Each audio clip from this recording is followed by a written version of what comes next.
Bonsoir à tous, bienvenue dans notre émission La Réunion Léla. On va en changement d'air puisqu'on va faire un petit tour du côté de Salazie, mais vous le verrez tout à l'heure dans le reportage d'Alexandre Dupuis. Pour l'heure, dans Causement Réunionnais, on va parler de ce reportage.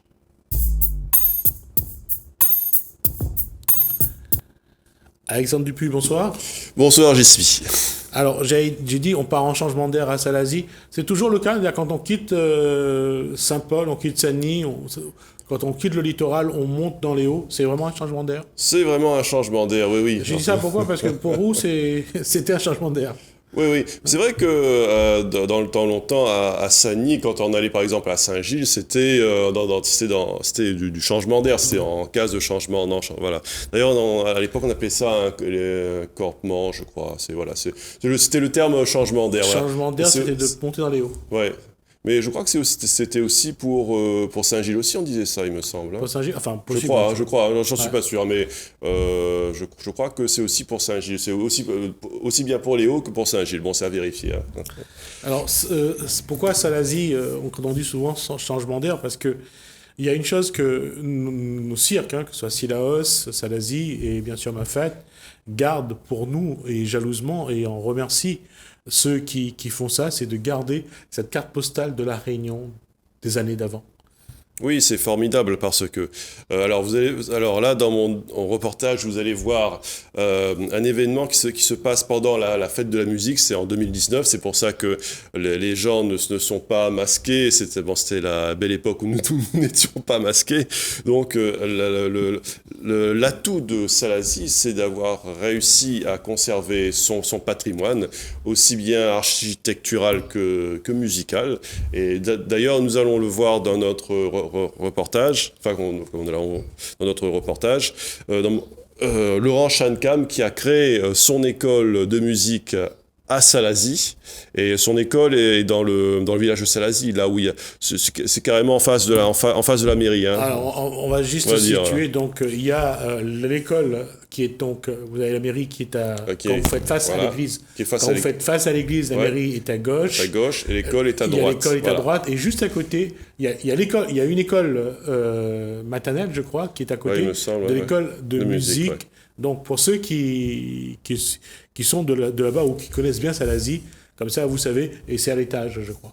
Voilà, c'est à l'étage, et comme on peut le voir dans mon reportage, Laurent Chankam a sa propre fanfare qui rythme la vie de la commune de Salazie. Laurent Chankam est directeur donc de cette école de musique. C'est lui qui l'a créé, c'est lui le directeur, il l'a créé avec sa famille. Mais bon, comme on peut le voir dans mon reportage, c'est quelque chose qui se fait en famille, on va dire avec les gens de Salazie, avec le concours des gens de Salazie. Et ce qui est extraordinaire à Salazie, c'est on va dire il y a la proximité qu'il y a encore entre les gens. Ils ne sont pas gagnés par notre individualisme de notre société de tous les jours, quoi. À Salazie encore, il y a encore une entraide entre les gens.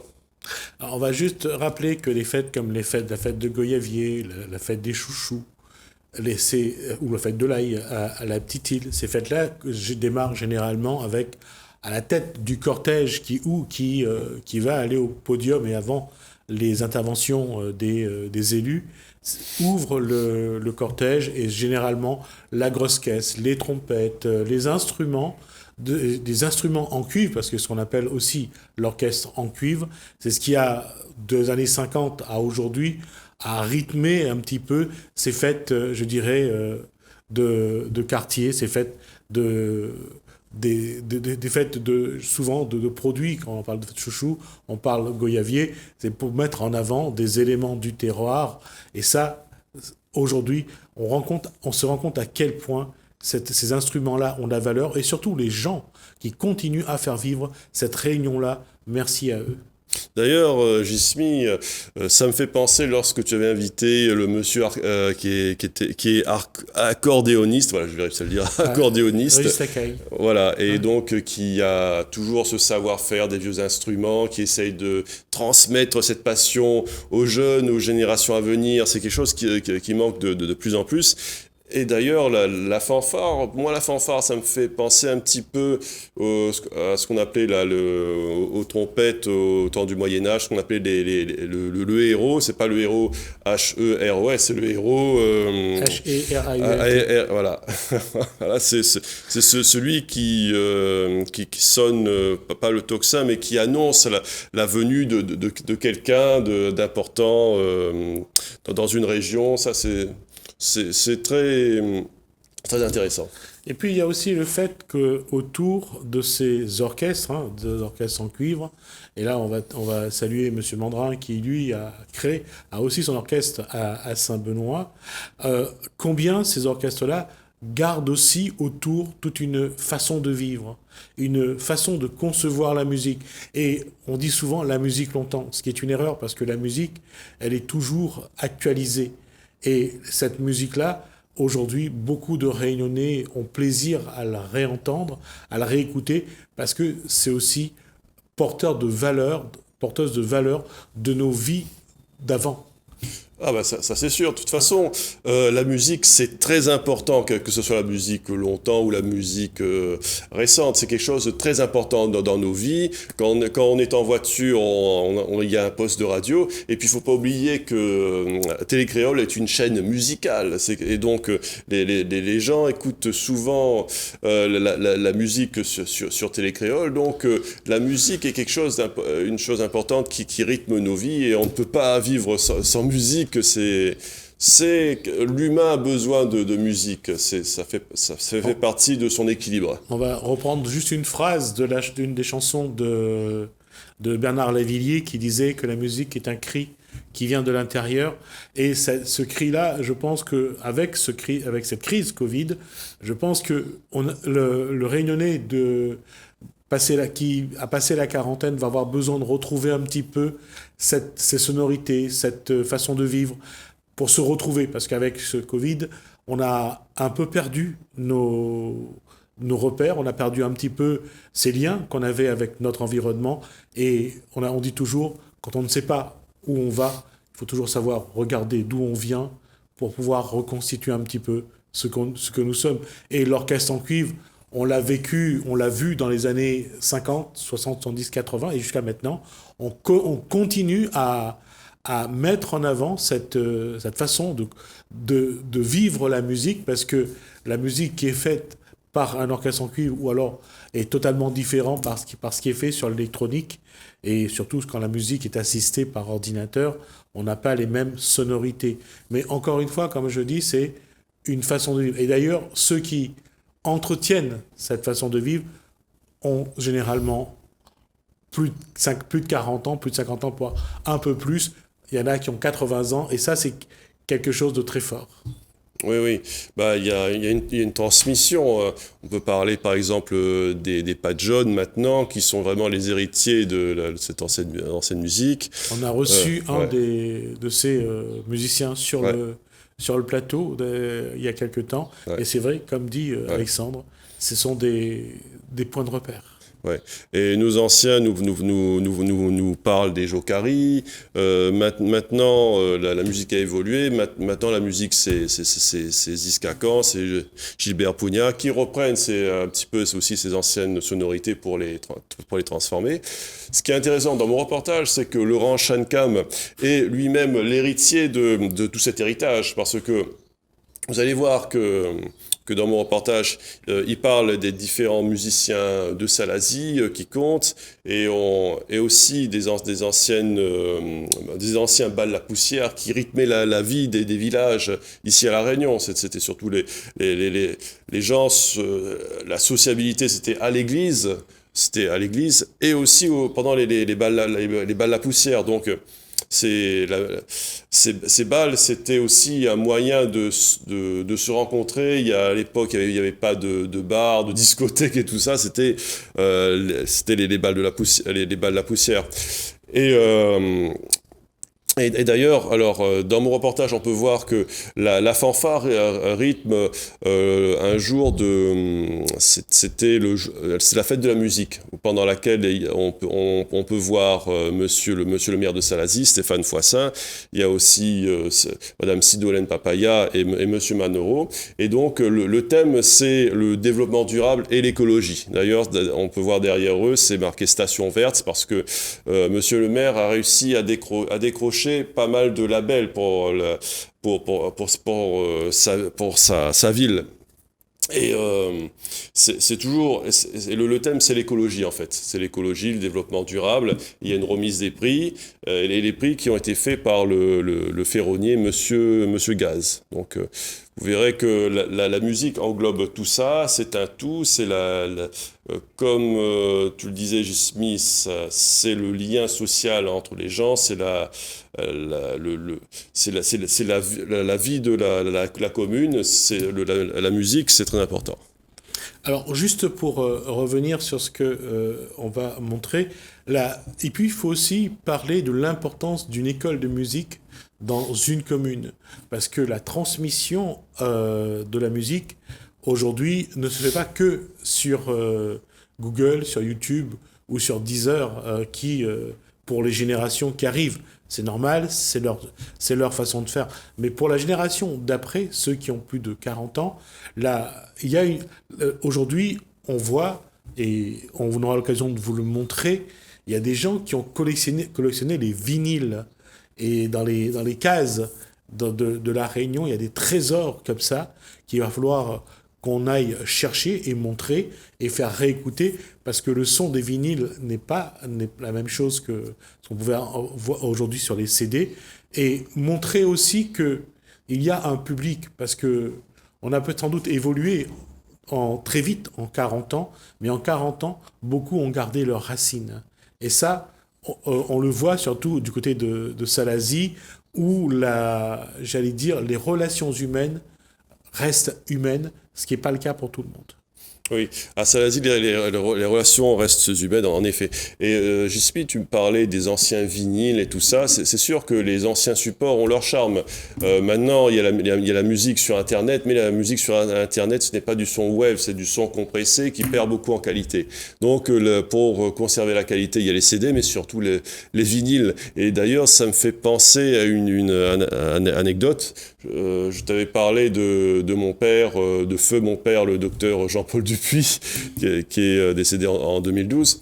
Et c'est quelqu'un qui est né en 1940. Et en 52, il avait chanté sur les ondes mon petit Jimbo, là, et d'ailleurs, le journal de l'époque, c'était pas le quotidien, c'était le Progrès, voilà. Donc, il avait fait référence à cette chanson, mais cette chanson, elle n'a pas pu être enregistrée, parce que à l'époque, il n'y avait pas de vinyle, c'était des disques en cire qui ont fondu.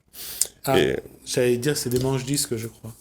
Je sais pas. Des gramophones, je sais plus. Je suis pas un spécialiste. Je ne suis pas un spécialiste. Je connais pas bien le terme. Mais oui, là, ça devait être ça. Ça devait être. En tout cas, moi, on m'a dit que c'était un disque en cire. Et à l'époque, il n'avait pas encore mué, donc mon père, il avait une voix spéciale, voix qu'il a perdue justement en grandissant. Et mon père, comme je t'avais dit une fois, il y avait ces vieux patients qui se souvenaient de lui lorsqu'il chantait mon petit Jimbo. Donc il y avait ces vieux patients qui lui disaient: ah docteur, je me souviens quand on était un petit Marmite, vous chantez bien. Donc il y a même on va dire 50 ans après, ces patients se souvenaient de lui. C'est incroyable. À l'époque, le Progrès avait dit qu'il avait un avenir artistique. Donc voilà, la musique, c'est quelque chose qui est c'est quelque chose qui rythme notre vie, dont on ne peut pas s'en passer, on ne peut pas s'en passer, et c'est quelque chose dont on se souvient des années après. Hein, donc. Et puis on oublie aussi, en termes d'éducation, ce que la musique apporte aux jeunes. Parce que quand on voit les jeunes, bon, ça c'est des images classiques, hein. Ils se mettent au piano, à la guitare, ils vont dans les différentes écoles qui se créent dans leur commune, mais ça apporte aussi la musique, vraiment concourt à l'éducation de l'enfant. Ça lui apporte vraiment un plus dans son équilibre, parce que c'est une façon aussi de s'exprimer. Ouais, ouais. Et à Salazie, l'expression est important comme ailleurs, mais surtout de parler et de montrer ce que c'est Salazie.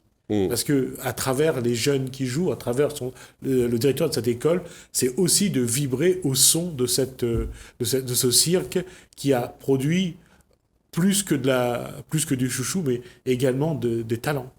Oui, quand on pense à Salazie, on pense surtout aux chouchous, on pense aux agriculteurs, bon, c'est ce qui est réel, mais il y a aussi des talents dont on n'imagine pas. On imagine mal le cirque de Salazie comme un cirque qui produit aussi des artistes de la musique et qui la font évoluer surtout. D'accord, on profite pour faire un clin d'œil à cette chanteuse qui aujourd'hui s'occupe des jeunes, qui les font chanter, et on les a vus à plusieurs reprises sur le podium de la fête de Chouchou, ou même dans d'autres occasions, chanter, et ça c'est quelque chose de magnifique, parce que lorsqu'on parle de transmission, c'est bien que celles et ceux qui interprètent, qui font de la musique, pensent à transmettre cette activité, cette passion à nos jeunes, et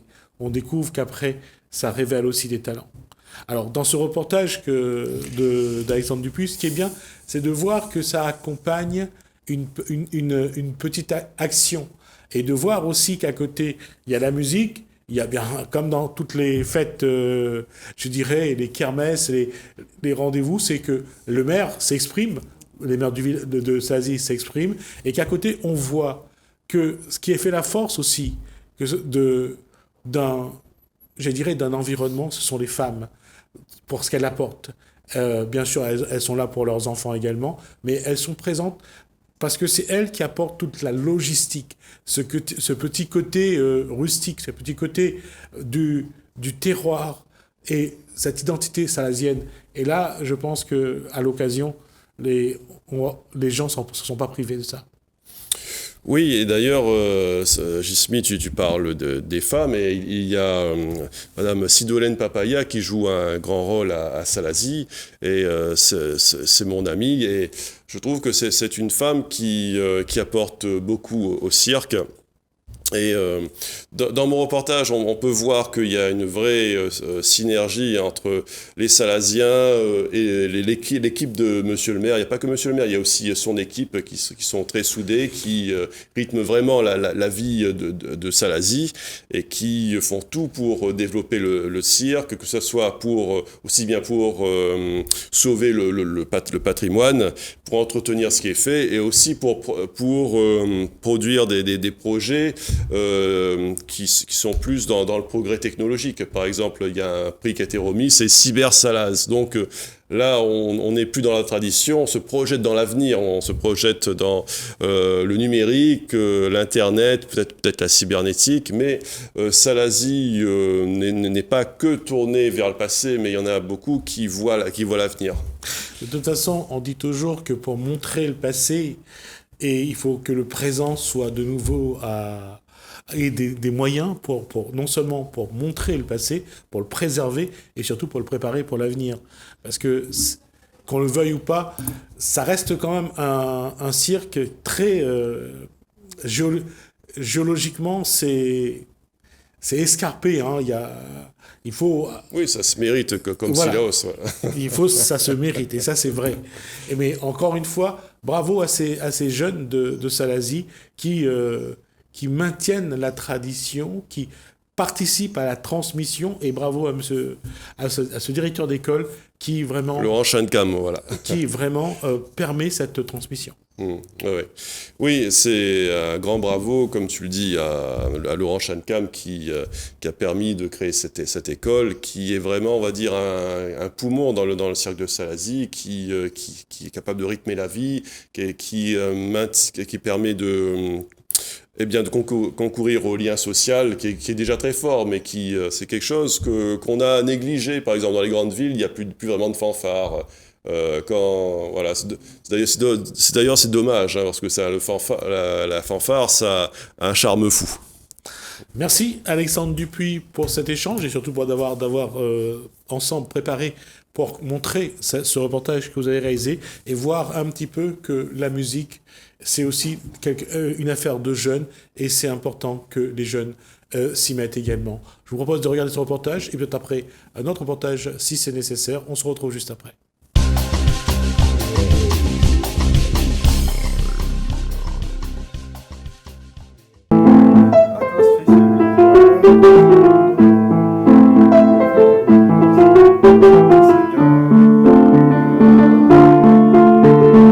Alors nous sommes avec Laurent Chancam.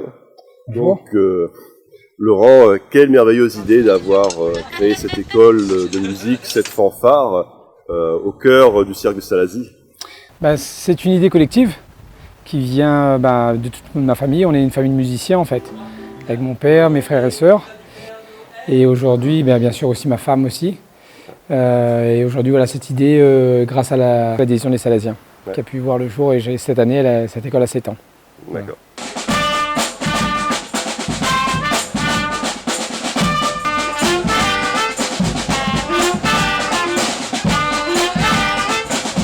J'ai vu pendant la remise des prix que tous les musiciens étaient très sérieux, très concentrés sur leur partition. Quel professionnalisme, on va dire. C'est peut-être le métier qui rentre aussi. Ils se défont aussi un petit peu de leur partition aussi, c'est important de vivre ça pleinement aussi. Nous, on essaye tout au long de l'année de mettre plusieurs actualités, plusieurs ateliers collectifs aussi pour qu'ils puissent se retrouver aussi entre eux. Et là, c'est vrai que la fanfare, c'est un moyen vraiment fun, on va dire, de partager la musique dans différents espaces sans que ce soit branché. C'est vrai que ça avait bien mis l'ambiance quand il y avait Monsieur le maire, les remises des prix, c'était féerique, on va dire.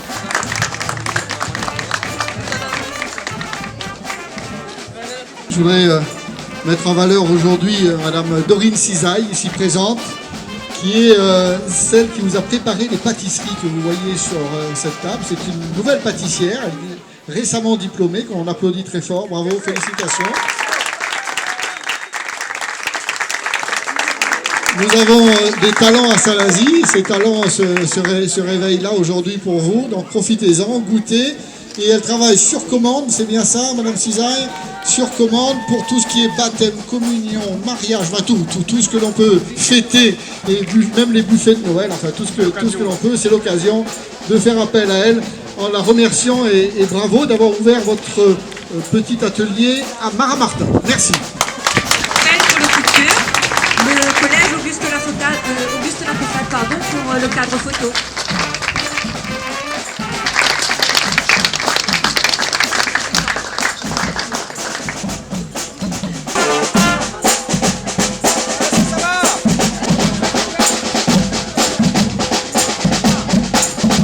La fanfare rythme aussi un petit peu tous les rythmes de la vie à Salazie. On est là sur les différentes fêtes, surtout le terroir, des Takali aussi, mais aussi sur les fêtes aussi comme le 11 novembre, le 14 juillet, le 8 mai aussi. C'est important aussi que les musiciens de Salazie œuvrent pour la cité. C'est important. Merci Monsieur le maire et ses équipes bien sûr. Je vais laisser la parole à Sigolène. Donc Salazie, c'est tout pour moi. Également, nous sommes classés sur tout le territoire du cirque Station Verte. Nous avons également dernièrement été classés commune touristique.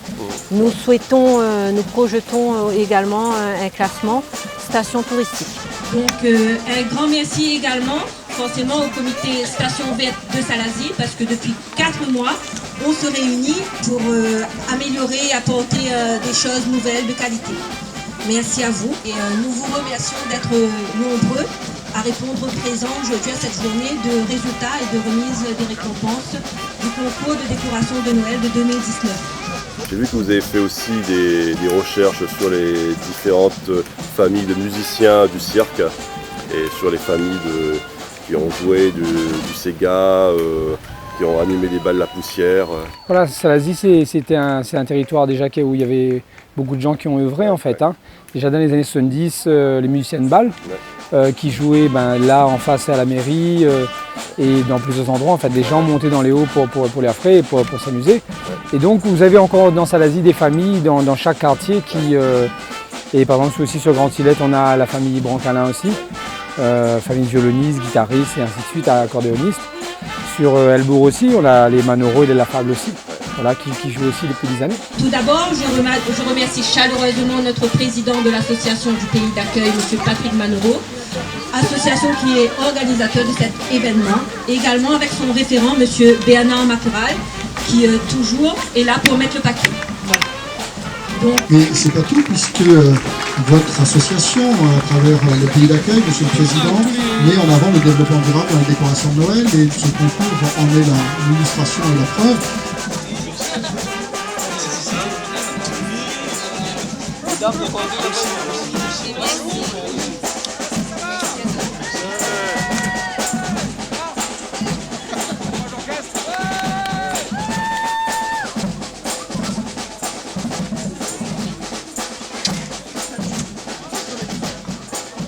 Charlemagne aussi.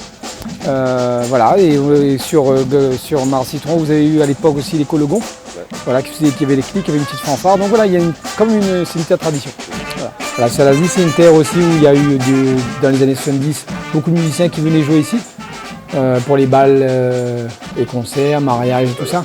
Voilà, donc c'est une terre justement aussi musicale assez riche, en fait, qui a connu ces heures de gloire. Voilà. On appelle Sider Salazie.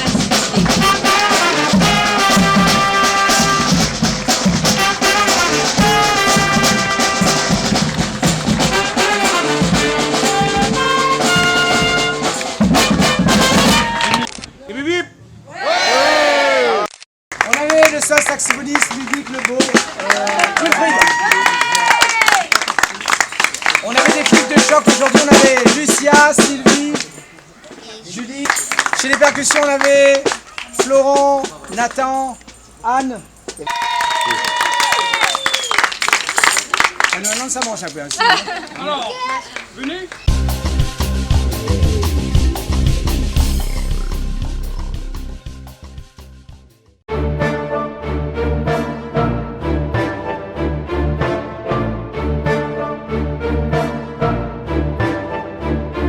Est-ce que vous pouvez mieux me présenter votre structure?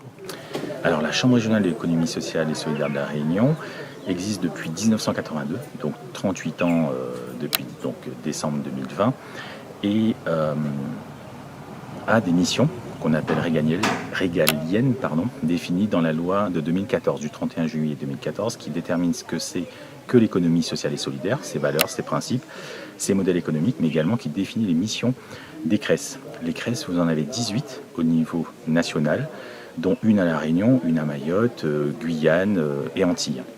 La mission des CRES, des chambres régionales d'économie sociale et solidaire, dont la nôtre, c'est de pouvoir défendre nos entreprises, donc 2147 entreprises à La Réunion, défendre leurs intérêts, les représenter, soutenir aussi leur développement économique et leur maintien, et également de pouvoir soutenir la professionnalisation des salariés, des dirigeants et des bénévoles, et notamment des salariés, je le disais, et dirigeants, qui représentent 25 000 salariés à La Réunion, soit 17% de l'emploi privé régional.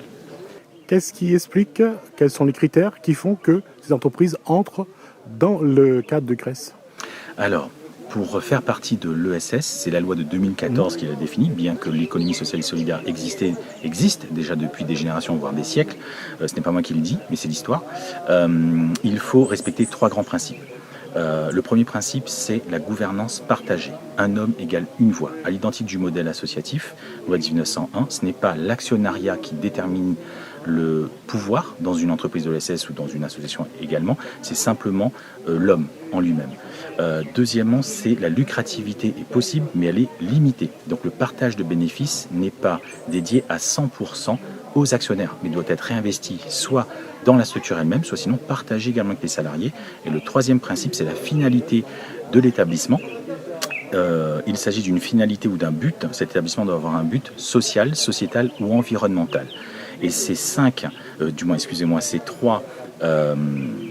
trois principes fondateurs concernent 5 familles dans l'économie sociale et solidaire, 4 qui existaient bien avant la loi de 2014, qui sont les associations, les fondations, les mutuelles, les coopératives, et enfin, la loi de 2014 a créé la 5e famille, qui sont les entreprises commerciales ayant qualité d'entreprise de l'ESS, de l'économie sociale et solidaire.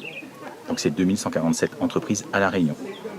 Qu'est-ce qui explique qu'une association comme Maoteo entre dans ces critères-là? Et aujourd'hui, pour vous, qu'est-ce qu'elle apporte dans le développement économique?